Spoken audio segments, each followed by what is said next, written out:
Những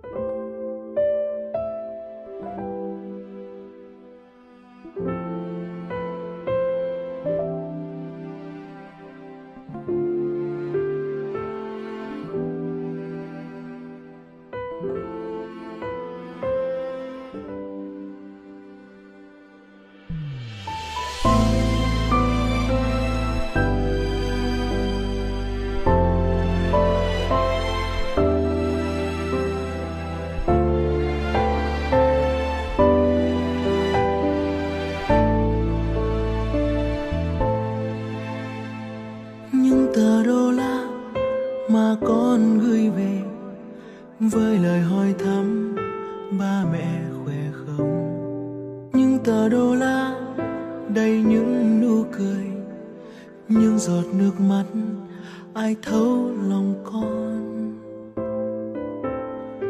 Những tờ đô la mang tiếng nước ngoài, bên này lạnh lắm chẳng thấy mùa xuân. Những tờ đô la ôi sao mặn mà, những giọt mồ hôi con thấy mặn cay. Mẹ ơi con muốn khóc, muốn quay về với nhà. Bạn bè ơi thiết tha những tháng ngày vất vả. Người yêu ơi anh mơ ngày trở về anh muốn. Dù nghèo dù khó nhưng luôn bên nhau là vui. Nhiều lần con đã khóc trên xứ người đất lạ. Tủi thân lúc tan ca là những bữa canh ca. Cha đã hết bệnh chưa, đàn em thơ còn học. Vì tờ đô la con gánh trên vai, tiền lãi ngân nga.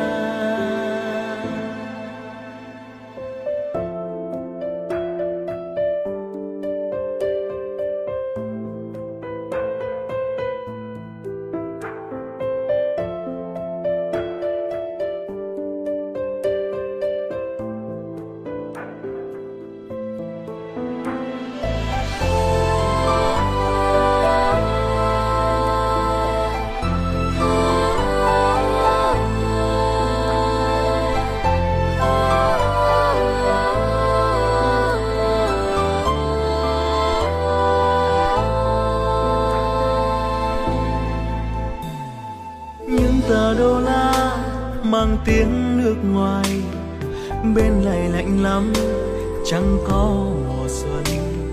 Những tờ đô la ôi sao mặn mà, ôi giọt mồ hôi con thấy mặn cay. Mẹ ơi con muốn khóc, muốn quay về với nhà. Bạn bè ơi thiết tha những tháng ngày vất vả. Người yêu ơi anh mơ ngày trở về anh muốn. Dù nghèo dù khó nhưng luôn bên nhau là vui. Nhiều lần con đã khóc bên xứ người đất lạ. Tủi thân lúc tan ca là những bữa canh ca. Cha đã hết bệnh chưa, đàn em thơ còn học. Vì tờ đô la con gánh trên vai, chưa thấy ngày về. Người yêu ơi em muốn anh quay về với nhà. Từng ngày qua xiết xa những tháng ngày vất vả. Người yêu ơi em mơ ngày trở về em muốn. Dù nghèo dù khó nhưng luôn bên nhau là vui.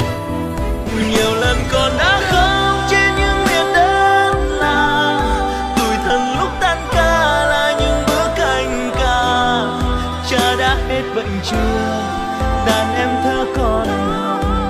Vì tờ đô la con gánh trên vai,